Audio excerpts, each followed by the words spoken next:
Ya, baik. Bismillahirrahmanirrahim. Assalamualaikum warahmatullahi wabarakatuh. Selamat pagi, siang, sore, dan malam kepada teman-teman yang melihat video ini. Perkenalkan semuanya, nama saya Syarif Solihin. Di sini saya akan menjelaskan atau berbagi sedikit ilmu gitu ya, apa yang telah saya pelajari selama beberapa tahun ke belakang gitu. Nah, di sini saya akan menjelaskan mengenai metode dalam penelitian Islam gitu. Nah, adapun pembahasan dari materi ini gitu. Yang pertama ada hmm, pendekatan kajian kejiwaan Islam klasik, lalu yang kemudian kedua adalah kajian kejiwaan dalam Islam, lalu yang ketiga metode dalam perumusan psikologi Islam, lalu selanjutnya metode pengembangan psikologi Islam itu sendiri. Nah, untuk yang pertama, pembahasan pertama yaitu pendekatan kajian kejiwaan Islam klasik gitu. Nah, pada masa ini gitu, para pengkaji ahli jiwa gitu ya, itu tidak disebut dengan ahli jiwa gitu, sebagaimana dengan referensi dari ilmu jiwa itu gitu. Misalnya kayak sekarang kan psikolog disebut psikolog gitu dengan ahli kejiwaan itu tersebut. Nah, kalau dulu di masa Islam tidak disebut seperti itu, melainkan disebut seperti ilmu mufasir, terus kemudian muhadisin gitu, dan keilmuan keilmuan Islam yang lainnya. Nah, dari pendekatan-pendekatan tersebut dapatlah suatu pendekatan gitu. Yang pertama, pendekatan skriptualis, di mana pada pendekatan skriptualis ini eh, mengambil para ahli tersebut mengambil referensi dari sumber Al-Quran dan hadis. Nah, lalu yang kedua menghasilkan pendekatan filsafi atau filosofis, di mana pada pendekatan ini menggunakan akal untuk mencari sumber referensi tersebut. Lalu yang ketiga pendekatan tasawuf atau sufistik, di mana pada pendekatan ini referensi atau sumber utamanya itu menggunakan intuisi para ahli tersebut. Nah, selanjutnya saya akan membahas mengenai kajian kejiwaan dalam Islam. Nah, di sini terdapat 4 pola dalam pengkajian psikologi Islam itu sendiri gitu. Nah, yang pertama, psikologi Islam itu menjelaskan Islam.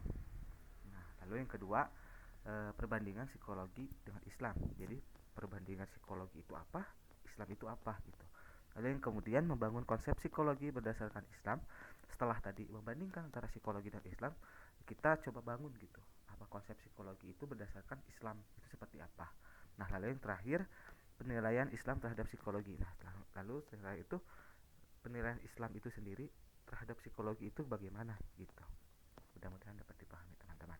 Nah, selanjutnya dari tadi gitu, selanjutnya masuk ke metode dalam perumusan psikologi Islam. Yang pertama ada metode keyakinan, di mana pada metode keyakinan ini itu meyakini betul tentang kebenaran sesuatu yang bersumber dari Al-Quran dan hadis. Lalu yang kedua, metode integrasi keyakinan dengan rasionalisasi. Nah, psikologi Islam berpandangan tuh bahwa manusia itu harus mempergunakan rasio secara optimal dengan menyadari keterbatasannya penggunaan akal ini sesuai dengan perintah Allah dalam Al-Quran. Nah, lalu yang ketiga, metode otoritas, di mana pada metode ini menyandarkan kepercayaan kepada orang-orang bahwa eh, orang itu punya apa ya, pengetahuan dalam banyak bidang gitu, banyak bidang yang bisa dikuasai gitu. Nah, yang selanjutnya itu metode intuisi, yaitu pendayagunaan kalbu dapat membantu untuk mengetahui apa yang ada dalam diri manusia gitu.